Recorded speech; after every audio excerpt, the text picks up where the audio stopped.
আসসালামু আলাইকুম শিক্ষার্থীবৃন্দ, তোমরা সবাই কেমন আছো? নিশ্চয় ভালো আছো। আমিও ভালো আছি আল্লাহর রহমতে। আজ তোমাদের সামনে আবার চলে আসলাম অনলাইন ক্লাস নিতে। তো আজকে আমি তোমাদের আরেকটা ক্লাস উপহার দেব, সেটা হচ্ছে বাংলা সাহিত্যের একটা কবিতা। তোমরা সবাই বই খাতা কলম নিয়ে বসে পড়ো, তাহলে আমি শুরু করি আজকের ক্লাস। ঠিক আছে, ওকে। অনলাইন ক্লাসে সবাইকে স্বাগতম জানাই। প্রথমে আমার পরিচয় দিয়ে নিই। আমি আরমিন জাহান, সহকারী শিক্ষক বাংলা, সম্মিলনী মাধ্যমিক বালিকা বিদ্যালয়, চিকরগাছা, যশোর। আজকে পাঠ পরিচিতি বিষয় হচ্ছে বাংলা প্রথম পত্র, বাংলা সাহিত্যে, অধ্যায় চতুর্থ, শিরোনাম আমি কোনো আগন্তুক নই। একটা কবিতা, নবম দশম শ্রেণী, সময় 12 মিনিট দিয়েছি। চিত্রে তোমরা কি দেখতে পাচ্ছ? চিত্রে দুইটা মানুষকে দেখা যাচ্ছে। একজন হচ্ছে মনে হচ্ছে বিদেশ থেকে আগত কোনো আগন্তুক, আরেকজন বাংলাদেশে একটা নৌকার উপরে দাঁড়িয়ে আছে একজন মানুষ, সে আকাশ দেখছে। আকাশ, নদী, প্রকৃতির সাথে তার নিবিড় সম্পর্ক। কবি এখানে এই দুই ধরনের মানুষকে এনেছেন। তার মানে এখানে মানুষ তো মানুষই, এখানে মানুষকে তিনি এই প্রকৃতির সাথে, এই দেশের সাথে একাত্ম হিসাবে দেখেছেন। তিনি এখানে অপরিচিত ভাব কেউ নয়, এরা সবই যেন এই প্রকৃতির সাথে পরিচিত, সেই হিসেবে কবি এখানে বলেছেন। তাহলে আমরা এখানে কি বুঝতে পারছি? আমাদের আজকের কবিতা, আজকের পাঠ আমি কোনো আগন্তুক নই। কবিতাটির নাম হচ্ছে আমি কোনো আগন্তুক নই। এটা একটা কবিতা। এই পাঠ শেষে তোমরা কি শিখবে? শেখন ফল যেটা অর্জন করবে সেটা হচ্ছে কবি পরিচিতি বলতে পারবে, কবিতাটি আবৃত্তি করতে পারবে, নতুন শব্দের অর্থ ও বাক্যে প্রয়োগ করতে পারবে, কবিতাটির বিষয়বস্তু বর্ণনা করতে পারবে। কবি পরিচিতি। এখন আমরা আসি কবির সাথে একটু পরিচিত হয়ে নিই। কবি লিখেছেন আহসান হাবীব। আহসান হাবীবের জন্ম 1917 খ্রিস্টাব্দ। তার বিভিন্ন কাব্যগ্রন্থের নাম রাত্রি শেষ, ছায়া হরিণ, আশায় বসতি, সারা দুপুর, মেঘ বলে চড়তে যাব। তার মৃত্যু 1985 খ্রিস্টাব্দ। কবি আহসান হাবীবের ছবি দিয়েছি।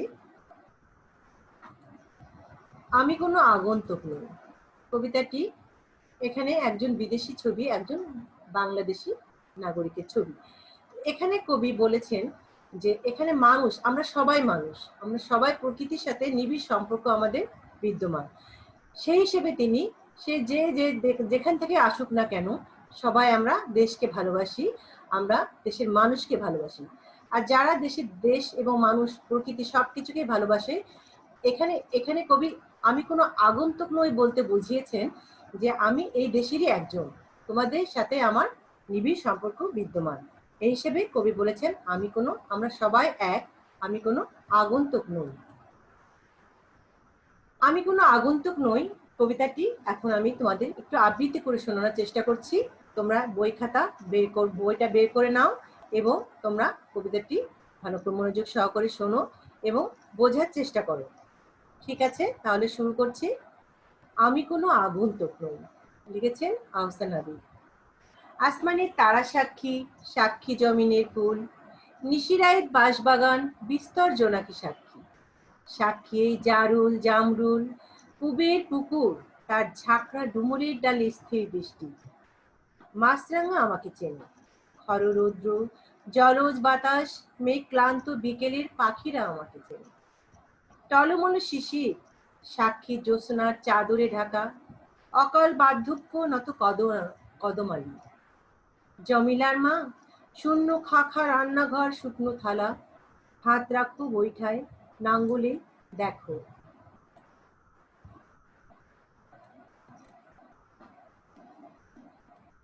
এখানে আসমানের তারা সাক্ষী বলতে দেখো, আসমান অর্থ আকাশ, আকাশের যে তারা আছে তারাদেরকেও তিনি সাক্ষী রেখেছেন যে তারাও বলবে আমি তোমাদেরই একজন।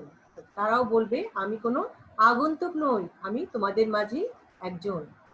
সাক্ষী জমিনের ফুল, জমিনের ফুলও সাক্ষী দেবে যে তিনি কোনো আগন্তুক নন। নিশিরাইত বাঁশবাগান বিস্তর জোনাকি সাক্ষী, সাক্ষী এই জারুল জামরুল। তিনি বাঁশবাগান জোনাকিকেও সাক্ষী রেখেছেন, সাক্ষী জারুল জামরুল গাছকেও তিনি, এই জামরুল ফলকেও তিনি সাক্ষী রেখেছেন যে তিনি কোনো আগন্তুক নন। সবাই এক বাক্যে স্বীকার করবে যে আমরা মানুষ, আমরা প্রকৃতির সাথে আমাদের নিবিড় সম্পর্ক। এই মানুষ, এই দেশ, এই প্রকৃতি সবই আমার সাথে চিরপরিচিত, তাই আমি কোনো আগন্তুক নই। পুবের পুকুর তার ঝাঁকড়া ডুমুরের ডালে স্থির দৃষ্টি, মাছরাঙা আমাকে চেনে। পুবের পুকুর বলো, ঝাঁকড়া ডুমুরের ডালে স্থির দৃষ্টি রেখে মাছরাঙাও আমাকে চেনে। কেউ আমাকে চেনে না এমন নাই, তার মানে সবাই আমাকে চেনে, তাই আমি কোনো আগন্তুক নয়, আমি সবার সাথে পরিচিত, সবাই আমাকে চেনে। তাই কবি বারবার বলছেন যে আমি কোনো আগন্তুক নেই। প্রত্যেকটা লাইনে তিনি এত সুন্দর করে বুঝিয়ে দিয়েছেন যে আমি কোনো আগন্তুক নই। খররৌদ্র জলজ বাতাস মেঘ ক্লান্ত বিকেলে পাখিরা আমাকে চেনে। খররৌদ্র জলজ বাতাস ক্লান্ত মেঘ বিকেলে তারাও আমাকে চেনে, তারাও সাক্ষী। পাখিরাও আমাকে চেনে, তারাও সাক্ষী। তাই কবি বলেছেন আমি তোমাদেরই চিরচেরা একজন, আমি কোনো আগন্তুক নই।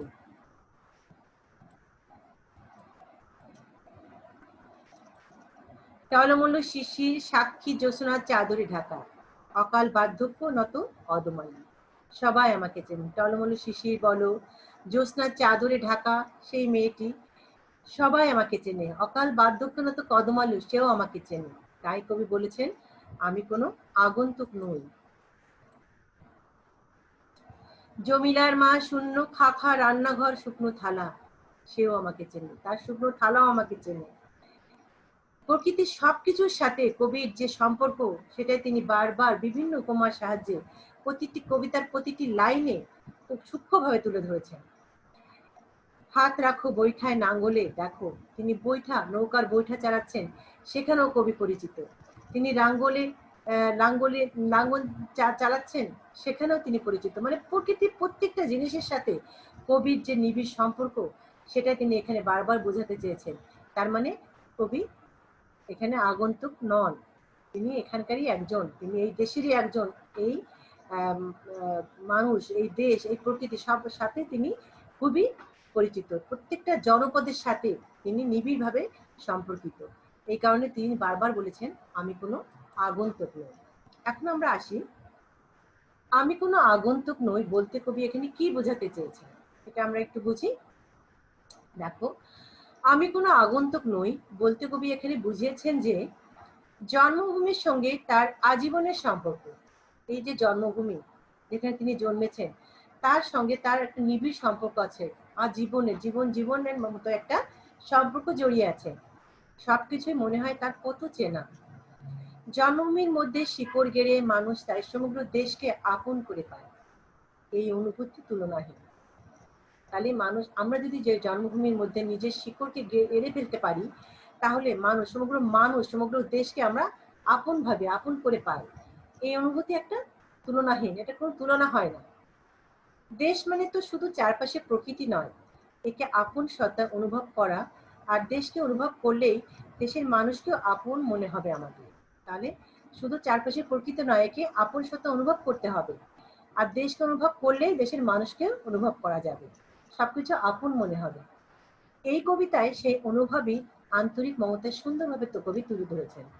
এই কবিতায় তিনি কিভাবে কোনটা তুলে ধরেছেন, যে দেশের প্রকৃতি শুধু নয়, দেশের মানুষ, দেশের অনুভব, দেশকে অনুভব করতে হবে, দেশের মানুষকে অনুভব করতে হবে, তাদেরকে ভালোবাসতে হবে।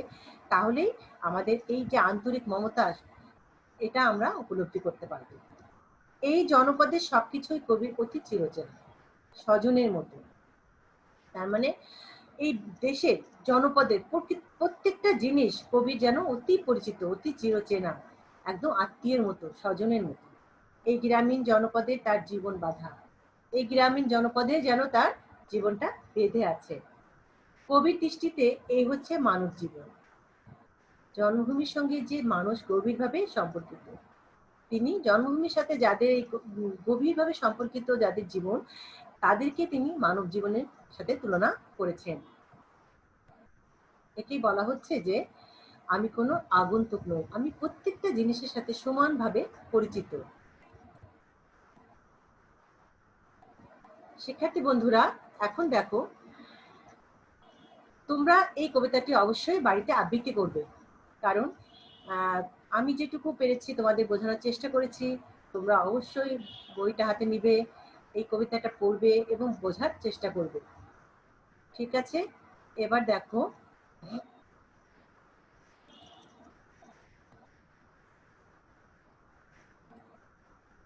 এই কবিতার কিছু শব্দার্থ আমরা এনেছি, শব্দার্থের সাথে আমরা একটু পরিচিত হয়ে নিই। আসমান, আসমান অর্থ হচ্ছে আকাশ, আসমানের ছবি দেওয়া আছে আকাশ। জমিন অর্থ মাটি বা ভূমি, জমির ছবি দেওয়া আছে। নিশিন্দা গ্রামীণ এক ধরনের গাছ, এটা তো ঔষধি গাছও বলা যায়। এবার আসি আমরা মূল্যায়নে। আমরা মূল্যায়নে দুইটা প্রশ্ন রেখেছি, তোমরা অবশ্যই প্রশ্ন দুটো লিখে নিবে এবং বাড়িতে বসে তোমরা এই প্রশ্নগুলো নিজেরা সুন্দর করে লেখার চেষ্টা করবে, যাতে আমরা আবার যখন স্কুলে একত্রিত হবো আল্লাহর ইচ্ছায়, তখন অবশ্যই তোমাদের এই মূল্যায়নগুলো আমরা দেখব, মূল্যায়ন করব এবং যথাযথভাবে তোমরা একটু সুন্দর করে লিখে রাখবে। তো দেখো, প্রথম 1 নম্বর প্রশ্ন হচ্ছে, কবি বৈঠায় লাঙ্গলে হাত রাখতে বলেছেন কেন? তোমরা লিখে নাও, কবি বৈঠায় লাঙ্গলে হাত রাখতে বলেছেন কেন?